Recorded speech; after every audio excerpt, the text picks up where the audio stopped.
From Wish TV and the All Indiana Podcast Network, this is the News 8 Daily 8 Podcast, a Wish TV News 8 update. Hi, this is Hannah Mordeau, and this is your News 8 Daily for Thursday, March 26th. It is going to be a really warm day ahead, but we are in a weather alert for that warm weather, then getting mixed with cooler weather coming in tonight, and it could cause some severe storms. Here's Storm Track 8 Drew Narsutis with what you need to know. But almost everybody expected to get on up into the at least 80s, some 70s still off north, but again, central Indiana 80, 85 degree territory, record-breaking warmth for a good chunk of the state. Here's a look at those showers approaching this morning. Again, nothing too crazy outside, no warnings, no watches active like we will likely see active later this afternoon into the evening. But again, here's a look at some waves of heavier rainfall out there. You might be driving along I-69 down towards Martinsville, Bloomington this morning. You're going to have some wet roadways. You're going to have lowered visibility. You're going to have some rumbles of thunder. Again, not severe storms, so as long as you, slow on down your morning commute, take things cautiously, you should be fine. But this is approaching places like Bloomington, Martinsville pretty soon, out to Greenwood, Franklin, Nashville eventually.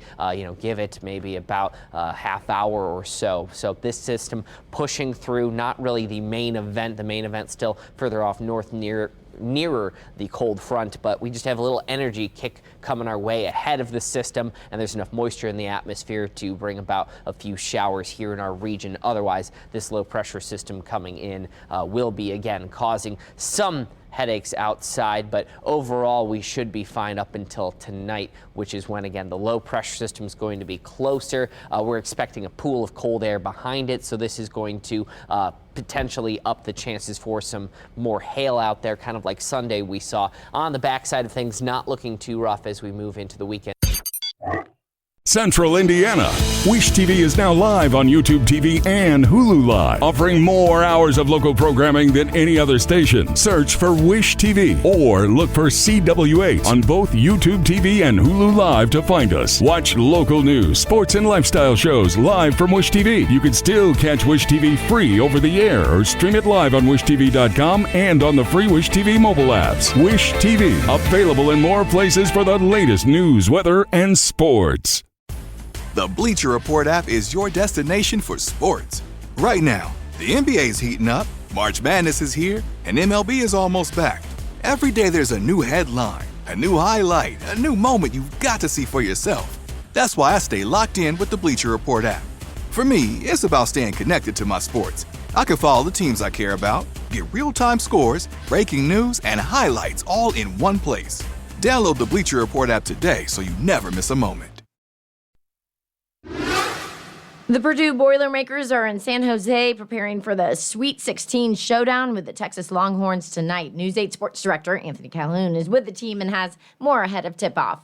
Yeah, thanks a lot. Here we are in beautiful San Jose, California, getting ready for tonight's matchup against Texas and your Purdue Boilermakers here in the Sweet 16. Purdue knows the assignment right in front of them. Take care of business out here. Win 2 games, and you're heading back to Indianapolis to play in the Final Four in your own backyard. But Matt Painter and his team know it is not going to be easy, taking on a Texas team that some folks are calling them the Cinderella, if you will, of the NCAA tournament after their win against the 3rd seed in the West Region, Gonzaga, over the weekend. Matt Painter knows his team better be ready for a big matchup and a huge challenge tonight here in San Jose. Just excited for our seniors, our players, to be in this position. We know Texas is going to be a tough match. Very good across the board, very athletic, very long, tough. Sean's teams always defend. They've played better here in the tournament. We've played better, and I think that's, what it's all about, is like how you're playing, right now, and excited about the challenge. We know this is going to be a very, very difficult game. Having that understanding and not going in, okay, well, they're an 11 seed, rather than going in like, okay, these are a lot of older dudes who understand how to play basketball the right way and are a good team. Just taking it one step at a time, making it to this point in the tournament is definitely big for us. Texas is a great team, so just doing whatever we can to stop them, being able to know what we're doing on offense and defense, and then being able to execute and then continue to move on. And when Matt Painter and the Boilermakers face Texas tonight, they're going to see a familiar face. Cam Heide, the former Boilermaker who helped Purdue make that run to the Final Four a couple years ago. He's now a part of the Texas Longhorn team. And boy, is he making his presence known. Just over the weekend, hitting that huge shot to help Texas beat Gonzaga. He's looking forward to the opportunity to play against his former teammates. The love and support, from Purdue fans. Obviously, it's a great university.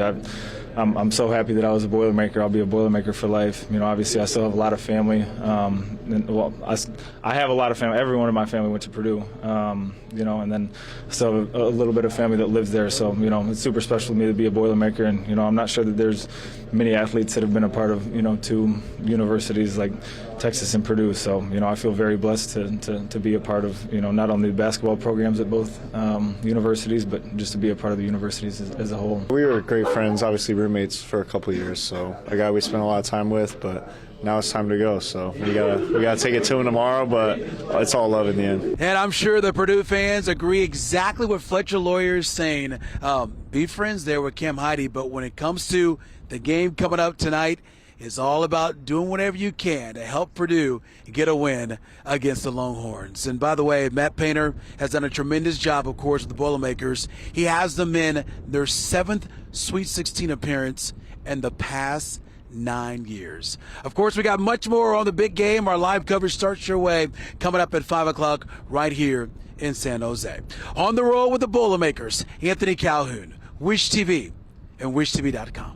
Here in Indianapolis, police are searching for a 1-month-old baby, Brandon Eccles III. His picture's on WishTV.com right now. IMPD says he was last seen at around 5 yesterday evening near East 22nd Street, not far from the Hillside Arts Center. Police say the baby was last seen with an 18-year-old Brandon Eccles. Police have not said how they're related.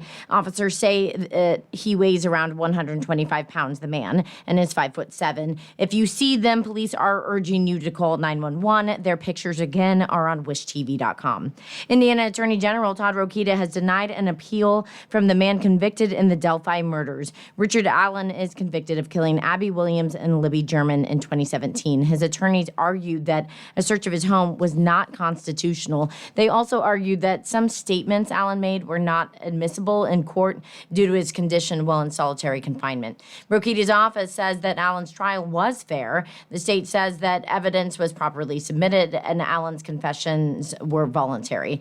Allen's attorney can appeal that decision, but so far his attorneys have not said if they plan to. Police in Columbus say an investigation is underway after a deadly fire. It happened after 8 last night at a home on Pearl Street. Police say a man was trying to enter a house and started walking to the backyard when officers arrived. Police asked him to stop, but he locked himself into a detached garage. Officers say smoke started coming from the garage when they were trying to get the man to come out.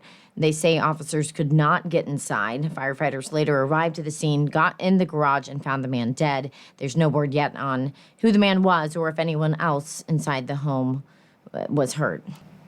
A judge has delayed the criminal trial of former Fox Sports analyst Mark Sanchez for a third time. Prosecutors say Sanchez was intoxicated when he attacked a 69-year-old truck driver here in Indianapolis back in October. Online court records show the judge granted the defense team's request for a continuance the same day it was filed. The reason for the delay is not clear. The judge has delayed the trial all 3 times at the request of Sanchez's attorneys. The trial was set to begin on April 9th, but it's now slated for May 28th. A pretrial conference is set for May 20th.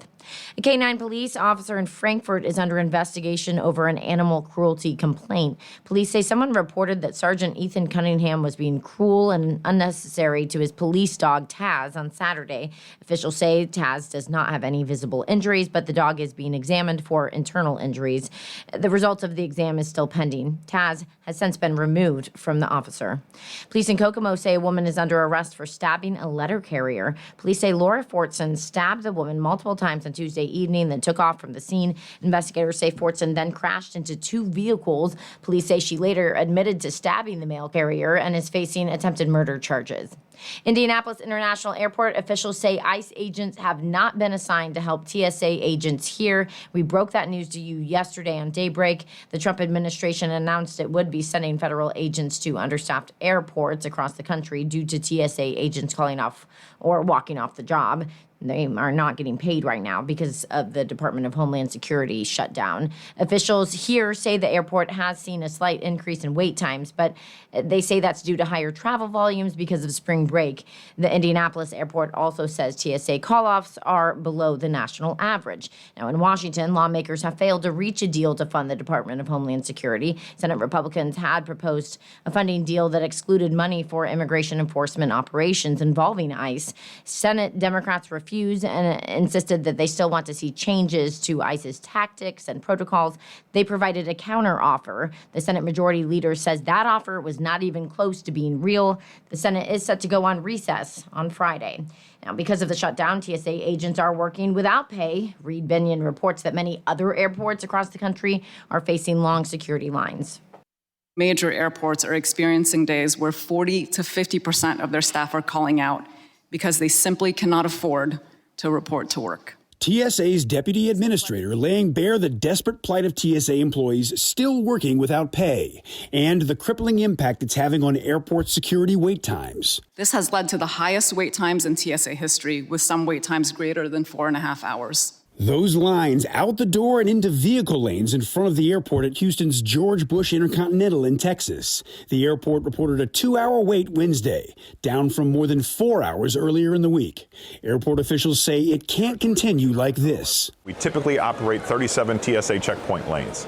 At this point, TSA is only able to staff somewhere between a third to 50% of them. That is not sustainable. Flight attendants unions agree. This is unsustainable. Flight attendants are saying pay TSA now. TSA officials advocating for their workers. Some are sleeping in their cars, selling their blood and plasma, received eviction notices, had their cars repossessed and utilities shut off. But some of the most convincing testimony of the difficulty coming from the TSA workers themselves. I feel angry. I feel used. I feel abused. This is not a job. This is a career. To know that we're coming on our third missed paycheck in less than 5 months. I'm Reed Binion for Wish TV and WishTV.com. In Pacers watch, Pacers fell to the Lakers at Gainbridge Fieldhouse last night. A long pass to LeBron with 2 minutes left in the second quarter, and LeBron just had no problem getting the layup. It was like that most of the game. Honestly, the Pacers were really behind at one point. Lakers went on to win 137-130, so the score got closer. Pacers are back in action tomorrow at Gainbridge when they take on the Clippers. Tip-off is scheduled for 7 p.m. This has been your News 8 Daily from Wish TV. I'm Hannah Mordeau. Watch us on Wish TV and WishTV.com. This is the News 8 Daily 8 podcast, a Wish TV News 8 update on demand. For even more, on demand and on the go. Connect with Wish TV on Facebook at WishTV.com and on the free Wish TV mobile app. Thank you for listening. And be sure to like, subscribe, and follow this podcast for updates every weekday morning on the All Indiana Podcast Network and wherever you get your podcast.